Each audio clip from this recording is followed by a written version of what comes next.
Welcome, everybody, to Musiccast, the music podcast where we don't really talk about music, but why these songs are so amazing to us. Remember to follow us in our social media Instagram, Facebook, Twitter, and you can hear it in Spotify, Google Podcasts, Apple Podcasts, Audioboom, pretty much anywhere. Follow us. If you don't find it in your regular platform, please let me know and I will make sure that it gets there. Remember to also follow our Spotify playlist, Music at Playlist, where you can hear all the songs that we have been mentioning throughout the episodes. For this special episode, I got a friend that I made through internet, which makes me very, very happy. His name is Paul. How are you, Paul? Good evening, Mr. Pedro, and hello to the Musiccast world. My name is Paul. I met Pedro online, and we actually serve on another podcast together. We're teammates there. So once he told me about this podcast, I thought, oh, it'll be a great chance for me to support, his, journey and his own things. So it was only fitting that I come on. Thank you, Pedro, for having me. Oh, no. Thanks to you for being here. And let's hope we have an excellent episode, which I'm We sure. will. Yeah. All right. So, and anybody out there who's listening, if as long as you're not driving, you can get a good drink. It could be alcohol, no alcohol. It's up to you. Just enjoy and chill this crazy conversation. I'll probably just be drinking some water or something like that. It ain't alcohol type of night for me. As long as you're enjoying it, that's no problem. So, my friend, I want to start right into it. Okay, let's do it. All right. The song that I want to introduce you, and let's see if you know it, is called Giorgio by Moroder. Georgia by who? By Moroder. But that's actually the name of the song. The band is Daft Punk. Daft Punk. Okay, so I've never heard the song, but I've heard of Daft Punk. Okay. I don't know exactly who they are, but I know their style of music is like electronic EDM type. Correct. Correct. Yes. So I was right. Pretty much not everybody knows them because they're these robot DJs. Okay. So they're really cool. And I'm happy that you know the band, but I'm happier that you don't know the song. Okay. It was released in 2013, which the name of the album is called Random Access Memories, which would be the RAM memory that every computer has. Mm-hmm. This is their final album. They just split this year, actually, the duo, which is a very sad for me. But yeah, because I know Daft Punk is very popular. A lot of artists have worked with them or covered their music. In fact, to be completely truthful with you, the reason why I even knew about Daft Punk was a group that I like to listen to called Pentatonics. They're an a cappella group, and they made a melody of a lot of their songs into one track. And I was like, oh, all the songs that they kind of cameoed was by them. And I'm like, oh, okay. So I didn't put two and two together originally, but once I heard their song, I'm like, oh, this is what's, and I know that Pharrell has worked with them. Yeah. Like I said, Pentatonics covered them, and a few other artists have done like projects with them. And I know they've done things over the years. And what you just said was shocking that their last album was 8 years ago. Yeah, and I'm like, oh, they just split up this year. I would figure that they've done little projects, like a final album, right? At least, but I'm sure when they broke up, because when I first saw that they did break up, I was like, okay, I kind of feel sad about it. I mean, I didn't really listen to their music. I mean, I'd be lying to you if I said, oh, I've listened to their music, but I figured that they've made such a big impact in the music realm that I was like, okay, I'm gonna share it and be like, oh, for all my Daft Punk fans out there, this just happened. Yeah. And I was like, okay, it kind of sucks, but it happens. Groups, they get really big, they make their impact, and they get to a point where it's like, okay, we're done, and that's just it. Yeah, I mean, I'm still like mourning their breakup, but I know I'll be okay. To give you a couple of stories on this album, which I would say is my favorite album by Daft Punk, and they won Album of the Year on the Grammys. Oh, they won Record of the Year with Get Lucky with Pharrell. They won Best Engineer Album and Best Dance Album. Everything that they got nominated, they won it. So they swept the Grammys with that. Yeah. So I'm choosing this song, but you could really choose any song of the album and you're gonna have a really, really good time. But I chose this song song because I love instrumental music. Mhm. And even though they work with a lot of different artists and other groups, they decided to make kind of a history on this song. Okay. And it starts with the name. The name Giorgio is actually Giovanni Giorgio Moroder, which is a composer, musician, artist. Italian? Is he Italian? Yes, yeah. Yeah, Giovanni. I was like, oh, that's Italian. Gotta be Italian, yeah. And yeah, he is, and he's considered the father of disco music. Hmm. Imagine that, but it's more like into the background because when you go to disco, perhaps you're thinking, I don't know, how 1970s, big afros and right. hair pants, guys wearing heels and stuff. And he was That's this what I think behind. of when it comes to this. When I think disco, I think about Taste of Honey and Chic, just bands, music from that ilk, Right. from my father's time. And it turns out that he's considered the father because he was like on the background of all this. Hmm. And he even became a founder of these big labels and all that. But the interesting story that I had on this particular song is that when Daft Punk, they contacted Giovanni Giorgio and they told him, we want to make a song with you. I say, okay, sure, whatever. The guy, I mean, he know the legends they are, so of course he agrees. Now he's in his 60s or 70s. When he arrived at the studio to record a song with Daft Punk, it turns out that they were not there. It was only an engineer and the sound mixer, or the people in the studio who's gonna get the recording. And there's the chair with 3 microphones. And I got all this information from an interview that I heard from Giovanni. There were 3 microphones, and he noticed that each microphone was very different from the other. Okay. He asked the engineer, "Can you tell me what's going on?" He said, "Sure. The microphone on your left is a microphone from the 50s and the 60s. And when you're going to be talking about your life during that period, we're going to record you with that microphone. Okay. The one in the middle is about the 60s, 70s. And then is when you're talking that part of your life, we're going to record you. And the other one is a new one. And that's when you start recording, when we record you about your future plans or when you were thinking about the future throughout your life." He was impressed about all this, at the same time impressive but nonsensical situation. He says, okay, but who's going to make the difference? Are these with different settings? I mean, are you setting up the mics different so the public can notice and say, oh no, nobody's going to notice. But Daft Punk, they can notice because Mhm. they are that big of a, I don't know, addictive to music and quality, and they wanted to make sure that everything was perfect. And then he did all this, and the song is just amazing. I mean, it's very long. It has like different genres and transitions, and yeah, I mean, it's a very energetic. I can feel the flow of the song going through me, and creating that feeling, okay, of empowerment.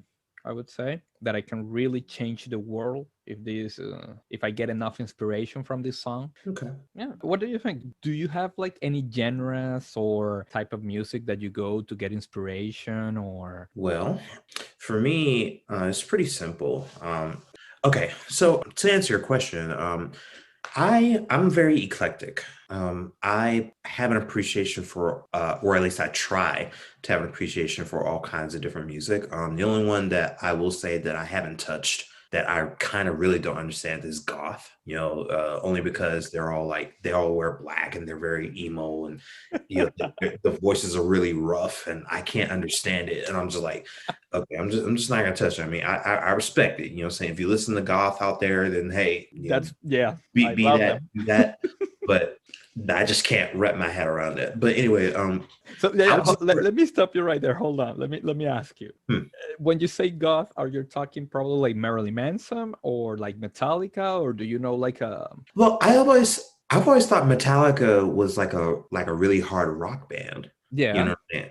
I've heard like a couple of songs. Like the first song that comes to my head was a song called Dracula, I think. Or was that Matchbox 20? I don't know who, but that's the first song that comes to my mind. It could be them, it could not be them. Like I said, I don't know. The only time I've heard about Marilyn Manson was when the Columbine shooting happened. They went into the young man's mind. Well, they didn't really go into his mind. They kind of profiled him and they said, oh, this is what he did, this is who he was, and this is what he was listening to. And Marilyn Manson was on his part of his music list. And they pretty much blasted him, Marilyn Manson, for the type of music that he had and how it affected the young man going into the school and shooting and killing all those people that day. Right, But right, From Marilyn Manson's point of view, it was like music was just a way of escape for me. Like I have no control over who does what they do. You know what I'm saying? I'm only here to express my thoughts and my emotions the way that I see fit, and music is my way of doing that. And I remember I was watching an interview that he had, and I think the last question that the reporter asked him, and he said, if you were in a room with all the Columbine students, you know, they were there and they wanted to talk to you, what would you say? And he said, I wouldn't say shit to them. I wouldn't say anything to them. I would just right, let them speak. right. And that really said it all right there. You know what I'm saying? Because like you said before, he has no control over that. I don't have any control about, you know, what I say or how people choose to react to what I say. Yeah, You know, the it the can either take it or perception. leave it. Yeah. Mm-hmm. So yeah, it's complicated. I'm a very fan of rock, heavy metal, goth, emo. Although nobody likes to say that you're an emo rock fan, but I say it. I mean, yeah, that's fine. I mean, I've always respected people who are different Yeah. from you. You know what I'm saying? I respect it at least now in my life because when I was in high school, you know, growing up and everything like that, I was strict to my beliefs. You know, like you couldn't tell me nothing. You know what I'm saying? Right. I thought I was perfect in a sense. Right. I was And I'm very sorry. judgmental of others. Hmm? And I'm sorry that I stopped you because I think you were going to mention your genre or something. Yeah, but this is good. This is Okay. really good because what we're doing is you're showing me a perspective that I haven't delved into because you just said you're a hard rock goth. So you listen to that music. So Mm. here I am. I'm like, okay, you listen to this. So it's good for me to hear your take and your perspective on it because you're into it, whereas I'm not. Okay. You say you like rock music. Okay. When I think rock music, I think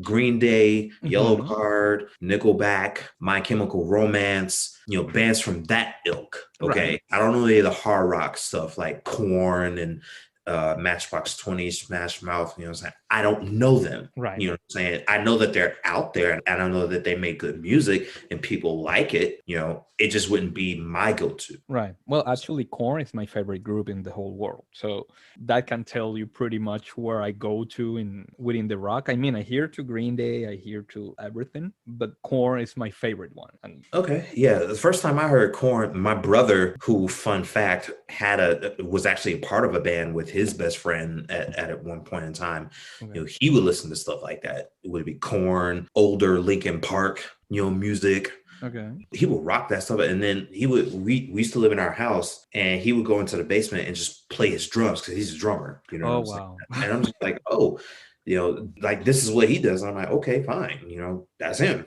Right. You know, but for me, and this is where we're going to delve into what I like. Like I said, I like all types of music, but if you really want to get to know me, play some jazz. Jazz is my Oh, go-to genre. Like I'm talking just smooth jazz. Like I could sit in my car or at my house or wherever. I just turn on my Pandora smooth jazz and just let it play.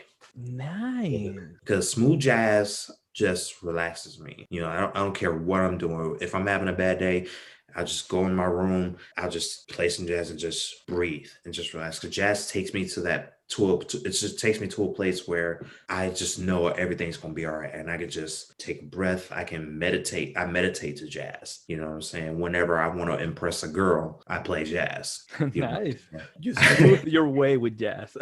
Yeah, because jazz is just smooth. You know what I'm saying? I Yeah. will go to a jazz lounge before I go to a club. And when I say a club, I'm talking about where they play hip hop and rap and everything like that, where they do all kinds of events and there's all these lights on the dance floor and everything like that. I wouldn't do that. I mean, I have, you know, don't get me wrong, you know what I'm saying? But for Right, me, right. you know, I like to just have a glass of wine or doing whatever I'm doing and just listen to jazz. It Yeah. became my favorite style of music at a very young age. And I'll explain more into that when we get into my specific song. I'm happy. I'm happy because we have that in common. I really like jazz too, and I like to listen to jazz every once in a while when I'm like too full of everything, Mhm. and I just play it in the radio. Which look, we don't only have Sonic, we have jazz too in there. That's nice. Right. That's nice. And let me see. Well, you know that jazz is pretty much one of the original genres in the whole world, the whole history. I mean, rock comes from jazz and blues. So Yeah, I think a lot of songs that we know and love are sampled from jazz music. A lot of people don't know that. Of course, most artists won't tell you. And this is something, me personally, mhm. if I was an artist, if I was a musician and I wanted to sample somebody's music, I wouldn't do it without their permission. Right, I would go to that artist if they were still with us and be like, hey, I want to make a song, but I want to sample it from, with something that you've made. I wouldn't sample something from Michael Jackson. I would never like right. when he passed away, none of his music should have been touched at all, in my honest opinion. It is You a know, good opinion, I gotta say, to keep the legacy of what it. right? You Right. know what I'm saying? But if he were still alive and I was a musician, I would, if I wanted to sample something from his song, I would go to him and be like, "Hey, Mr. Jackson, you're one of the greatest. I want to sample some of your music, but I wouldn't do it without your permission Right. because it's just for me, it's just courteous." Right. Right. I, Right. I wouldn't touch another person's music to make something of my own and then not even give credit to the artist that made it before me. Right. It happens like that all the time, in the music industry. And that's something I think is kind of dwindled down, but it still happens. And that's just something that I just don't like personally. Right. No, I get it. There's like lack of originality because Mm, people are going a lot to remixes, and whether they give credit or not, it would be like we haven't created all the music. There's always something new going on, and you can always create more and do something original without trying to sample all the big legends, so that people, oh, is that song from Michael Jackson? And boom, there's a remix, and it yeah. turns out it's not. But yeah, I think we're ready, my friend, to listen to the song. All right. So, for all of our listeners, go ahead, grab a good pair of headphones, and listen to Giorgio by Moroder by Daft Punk. And we'll be right back.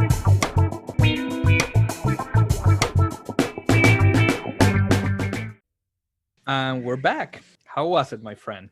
Wow. Uh, I really like the authenticity of how they recorded his voice. Of course, it's sad that there was no video to it because I would have wanted to see like if they would have incorporated like backgrounds and stuff like that as to how they wanted to. Because you said they used one mic for the 50s and 60s, one mic for the 60s and 70s, and then another mic to say, hey, what do you want the future to look like? That would have made a nice video. But I got to say, listening to the song, I love the composition. That bass play was phenomenal. Like really, it made me think about because, like you said, he was the father of modern disco. He incorporated that bass play because one thing about music back in that time frame, that disco era, bass play was very important. Right. You wanted to because the bass, even though it's the lowest sounding instrument, it provides the foundation for how the song is supposed to flow. You don't hear the bass very much. Like if you have a really good ear, you can hear the bass. Because like I said, the bass is really, really important. And just the overall composition and how they put that together, very well done. Yeah.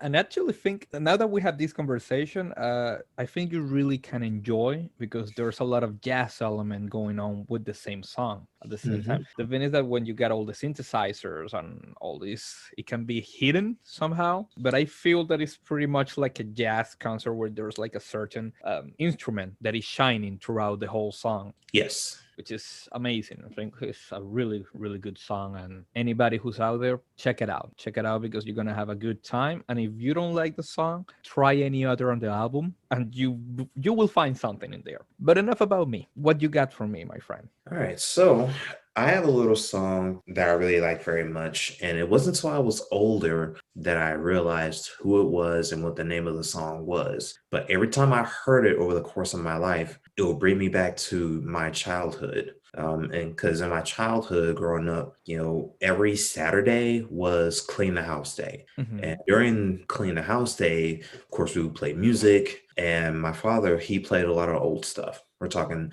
Isley Brothers, Chic, Incognito, which is another great band that I think you would like. All right. And we would just play music and we would have conversations about how I was talking about that. I would be like, hey, do you remember when like I've heard this song? And he'd be like, oh, this was this song from this group when I was a youngster, and I'm like, oh, okay. So we've always had that bond and connection over music. But one song in particular that I really, really love it, and I think is the foundation as to why I love jazz, is a song called Lost Summer. Okay. The song is called Lost Summer, Mm-hmm. is by a musician by the name of Paul Hardcastle. Paul Hardcastle. That's his name, Paul Hardcastle. Cool name, gotta say, but I haven't heard from him. I don't know if I know the song. You may not know it, but like I said, for me, it was the fact that every time I heard a song, I knew it was like, oh, I remember that. You know what I'm saying? Okay. That's from Okay. my childhood. You know what I'm saying? So it's like when we listen to it, you might know him. I mean, Or I might, yeah, it could be. you may, It was but very popular, so it could be somewhere in there that I might have heard it. But it's well, nice. a little background. Mhm. I don't know too much about his life, but he's from the UK. He's Okay. British. He's a composer. He's composed a lot of music over the years, across decades. This particular song comes from his album called No Winners, which was released in 1998. Oh. Sorry, 1988. I Oh, said 1988. Okay. 1988. Okay. Which was the year before I was born. So you've been living all your life with this song, pretty much. Yeah, over the course of my life. Because what I love about it is, of course, it's jazz, so it's going to take me to that place. But I feel like with this song and really Paul Hardcastle's music in general, Mhm. it really puts you into another realm. Wow. Like it puts you into your own little world where you're kind of following the song, and like his music is an experience. Every song puts you in a different place, and you may end up in a whole another galaxy with his stuff. Wow. You know what I'm saying? So for you, you basically have like two experiences at the same time because it brings you back memories of your childhood, but at the same time, you go on this trip where this song takes you, right? And it's quite amazing. Like his level of composition and the way he does things, he's very meticulous, and I can appreciate that about his. Like if you're a jazz musician, I would say Paul Hardcastle is a guy you should listen to. And if you'll have me on another episode, I want to introduce another composer your way, but we'll stick to Paul Hardcastle for now. You got it. You'll be back. You're always welcome here in Music Cast. And whether audience like it or not, I can't decide that. So you'll be back. Don't worry. Oh, of course. Oh, yeah, yeah, yeah. I think your audience is going to love the song that I got.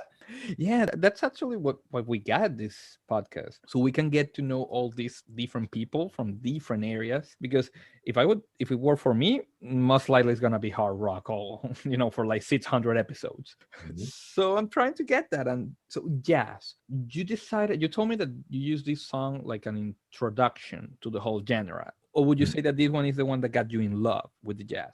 This was the song that got me in love with jazz in particular, and I'll tell you why. Like I said, my father played a lot of the old stuff. It was mostly R&B and old disco, which I have respect for. But with jazz, what made me fall in love with jazz music is that there was no words. It's just the music, and you could feel, and you were allowed to feel whatever emotion came with it. There's some songs in the jazz realm that I love and that they're good songs, and the artists may intend for these feelings, but they made me feel like, oh, I could cry to this. You know what I'm saying? I could feel sad, I could feel happy.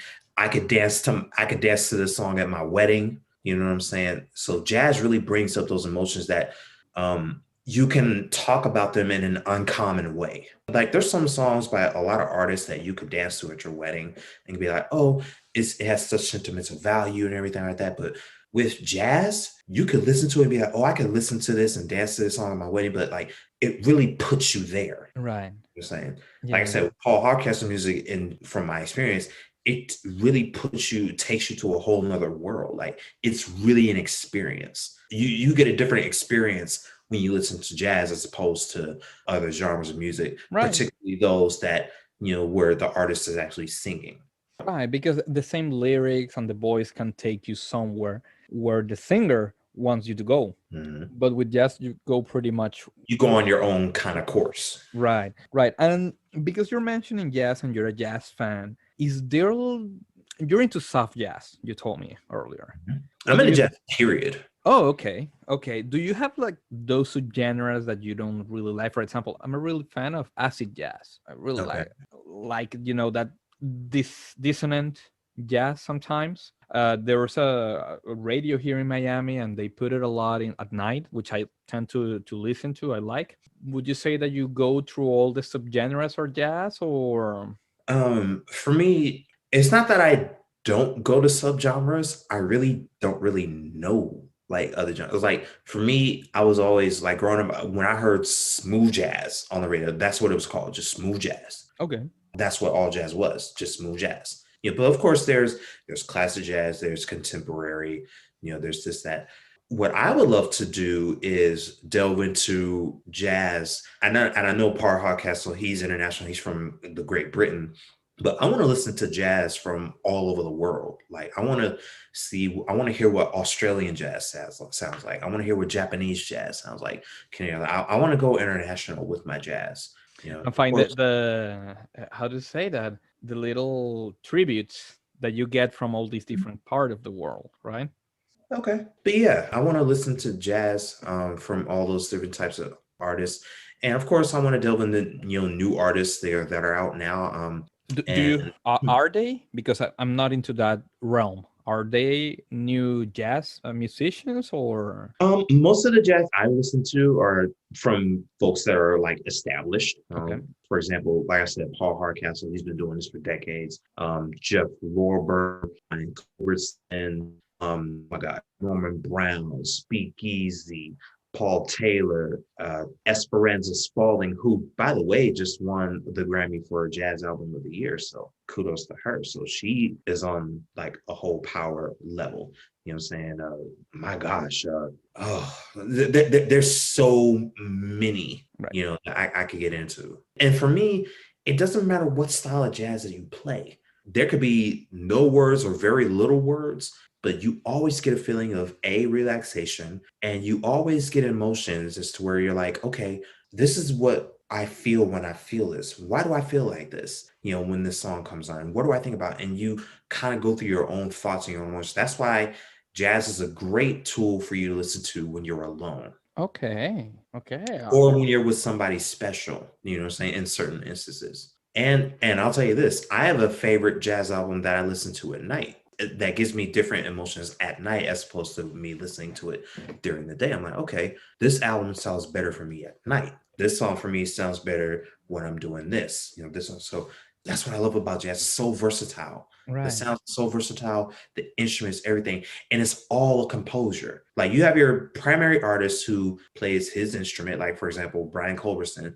he plays a piano, right? okay, When you listen to his music, he'll incorporate elements from all kinds of jazz instruments. Even Jeff Lorber, he plays the piano as well. But when you listen to his music, he uses a lot of saxophone in his tracks. And saxophone okay, is my favorite jazz instrument because it's okay, so complimentary, so smooth, so sexy. Like if I were to pick up an instrument, it would be the saxophone. okay. And my oldest niece, she plays saxophone. So, Oh, you're her. supporting her all the way, I Oh, can tell. absolutely. I already told her, look here, Uncle PA is going to buy the first copy of your album. Okay. I want to be the first person to buy your album because Uncle PA loves jazz and Uncle PA loves saxophone. Okay. If there's ever trouble that you cannot get to practice, I'll be there. I'll make it. You'll be there at your practice. Oh, I'll be there at her first concert. I'll be there at her first concert. I'll be at the album release party. I'll be her tour manager for crying out loud. Okay. I want to see my niece's jazz career should she choose to. You know what I'm saying? Because she's young. She's what, 14 years? She's 14 years old. My God, I'm old. We all Yeah, are, my friend. Don't she's worry. 14. She's 14 years old. She plays saxophone. I'm like, baby girl, do that. You know what I But mean? I hope and I wish the best for your niece, my friend. I appreciate that so much. I Thank you. I really hope to get an invitation to that album release and probably Yeah. to have a podcast with her. Imagine the new sensation of jazz. Yes. That would be So, cool. so I would like to play my song that I've chosen for you. This is Lost Summer by Paul Hardcastle. And for all the fans that are listening to the episode, you can see it on the playlist and hope we enjoy it. And we'll be right back, guys.